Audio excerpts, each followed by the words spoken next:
ఇక కాళేశ్వరం అంత్య పుష్కరాలు వైభవంగా జరుగుతున్నాయి.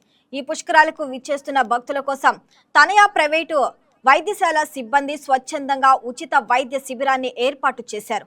ఈ ఉచిత వైద్య శిబిరాన్ని మంత్రి శ్రీధర్ బాబు ప్రారంభించారు.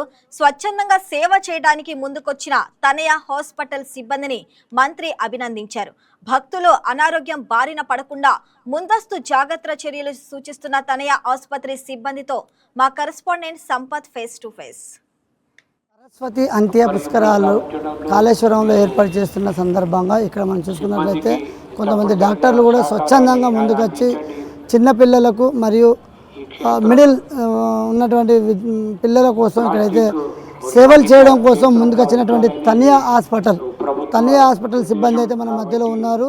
ఈ యొక్క అంత్య పుష్కరాలకు వచ్చినటువంటి చిల్డ్రన్స్ కానీ ఎవరికైనటువంటి అత్యవసర సేవలు అందించడం కోసం మాత్రం ముందుకొచ్చారు. మన మధ్యలో తనియా హాస్పిటల్ యజమాని ఉన్నారు, వారితో మాట్లాడే ప్రయత్నం చేద్దాం.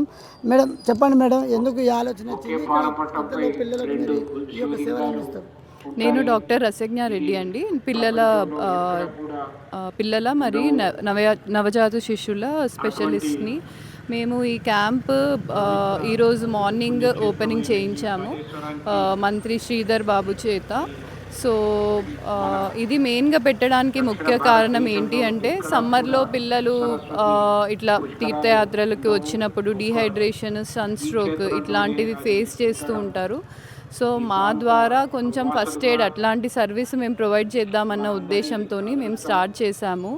సో ఇక్కడ అంటే బేసిక్ మెడికేషన్ అంటే ఇక్కడికి వచ్చిన పిల్లలకి ఏమైనా జ్వరాలు, దగ్గు, జలుబు, డీహైడ్రేషన్, జ్వరం అట్లాంటివి వస్తే basic medications, basic diseases address చేయడానికి బేసిక్ మెడికేషన్స్ ఫ్రీగా ప్రొవైడ్ చేయడం జరుగుతుంది.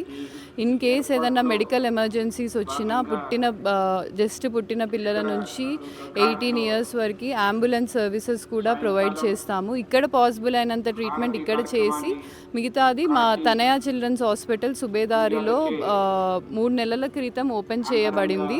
ఇందులో ఆల్మోస్ట్ ఇప్పటివరకు 250 పిల్లల డిశ్చార్జ్, సీరియస్ కేసెస్ డిశ్చార్జ్ అయ్యాయి. వెంటిలేటర్ మీద ఆల్మోస్ట్ 30 to 40 కేసెస్ని డిశ్చార్జ్ చేశాము. మరీ క్రిటికల్ కేర్ అట్లాంటి ఏమన్నా కేసెస్ వచ్చినా ఈ 12 daysలో మేము డైరెక్ట్గా అంబులెన్స్ ద్వారా తనయా చిల్డ్రన్స్ హాస్పిటల్కి షిఫ్ట్ చేసి అక్కడ ట్రీట్మెంట్ అనేది చేస్తాము. అంటే మేడం ఇప్పుడు మనం చూసుకున్నట్లయితే ఇప్పటికే ఈ అంత్య పుష్కరాలలో ప్రభుత్వం కూడా దిక్కు అన్ని సౌకర్యాలు, వైద్య సేవలు ఏర్పాటు చేశారు. అవి ఉన్నప్పుడు కూడా మీరు ముందుకొచ్చి పిల్లలకు డిహైడ్రేషన్ ఎండ బారిన పడొద్దని చెప్పని ఉద్దేశంతో డిహైడ్రేషన్ అయినా ఒకవేళ ఒక గోదావరి పుష్కరాల్లో వాళ్ళు పుణ్యస్నానాలు ఆచరించినప్పుడు ఆ వాటర్ పడక వాళ్ళకు సర్ది దగ్గు అయితే అనే ఉద్దేశాన్ని మీరు ఉంచుకొని ముందుకు రావడం పట్ల ఎవరితో అంటే ఈ స్ఫూర్తి ఎలా వచ్చింది? ఈ యొక్క వారికి సేవలు అందించాలని ఎందుకు అనిపించింది? సో మెయిన్గా ఏంటి అంటే పెద్దలది పిల్లలది వేరు. అంటే పిల్లలకి ఏంటంటే ఇంకా ఎక్స్పర్టైజ్ కావాలి, ఇంకా స్పెషలిస్ట్ అనేది అవసరం. సో మేమేంటి అంటే మా బృందం మొత్తం ఇప్పుడు నాతో పాటు వచ్చిన సిస్టర్స్ అయినా స్టాఫ్ అయినా పిల్లలలో స్పెషలైజ్డ్గా ట్రైనింగ్ పొందిన వాళ్ళు. సో వీళ్ళు ఇంకా బెటర్ ట్రీట్మెంట్ ఇవ్వగలుగుతారు అండ్ మేము కొంచెం ప్రజలకి కూడా సర్వీస్ చేసినట్టు ఉంటుంది అన్న ఉద్దేశంతో మేము ఇది మెయిన్గా తీసుకున్నాం ఈ డెసిషన్.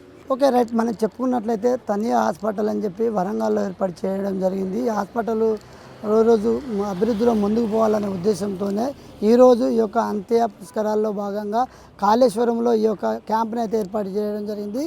ఏర్పాటు చేసిన ఈరోజు సుమారుగా 10 నుంచి 15 మంది చిన్నపిల్లలకు వైద్య సేవలు అందించడం జరిగింది. మరి ముఖ్యంగా ఎండాకాలం కాబట్టి చిన్నపిల్లలు డిహైడ్రేషన్ లోనికి గురి కాకుండా అట్లా హార్ట్ స్ట్రోక్ ఇట్లా గురి కాకుండా ఉండడం కోసం ముందస్తు వాళ్ళకి సేవలు అందించడం కోసమే ఈ యొక్క సేవలు చేయడానికి ముందుకొచ్చాము.